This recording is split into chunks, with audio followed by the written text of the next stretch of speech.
Temuriylar kutubxonasi siri kitobi. Komil Sindarovning detektiv qissalaridan biri Temuriylar kutubxonasining siri kitobi haqida qisqacha ma'lumot berib o'taman.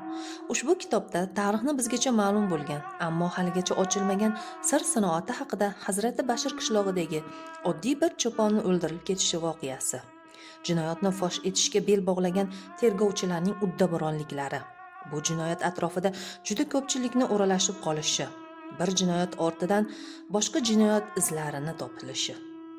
Ma'lumki, sohibqiron Amir Temurning ilmga, kitobga mehri boshqacha bo'lgan. Qayga bormasin, qay yurtni zabt etmasin, zebo zardan ko'ra kitoblarga ko'proq ahamiyat bergan. Nodir qo'lyozmalarni saqlab qolish, ilmiy merosni yanada boyitish, ilm ahlini ardoqlab, ular uchun zarur shart-sharoitlar yaratishni o'ylagan.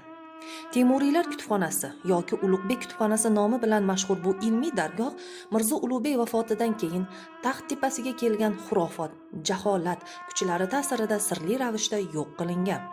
Tarixiy manbalar mazkur kutubxonani mavjud bo'lganligini tasdiqlaydi. Uni yondirilib, kuydirib yuborganligi, chetga olib ketganligi yoki boshqa tabiiy ofatlar ta'sirida yo'q qilinganligi haqida manbalarda bir og'iz ham gap yo'q. Agarda shunday bo'lganda, tarixchilar bu haqda albatta yozib qoldirgan bo'lar edi. Demak, bu ulkan kutubxona yurtimizda qaysidir g'orda, qaysidir tog'da yoki Samarqandning qaysidir zamin qa'rida bizni kutib yotibdi. Bu haqda bir qancha ilmiy farazlar ham mavjud. Bunda qariyb 2 asr muqaddam amalga oshirilgan Yevropa rus olimlarining Temuriylar kutubxonasini topish borasidagi izlanishlaridan so'ng hozirga qadar bu masala bilan hech kim jiddiy shug'ullangan emas.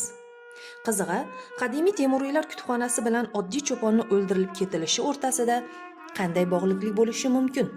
Vaqt va zamon o'rtasidagi muvofiqlik bir-biriga qay darajada bog'liq?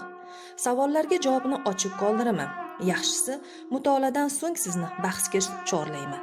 Demak, Komil Sindarovning Temuriylar kutubxonasi siri kitobini barcha kitobxon uchun o'qish uchun tavsiya etaman.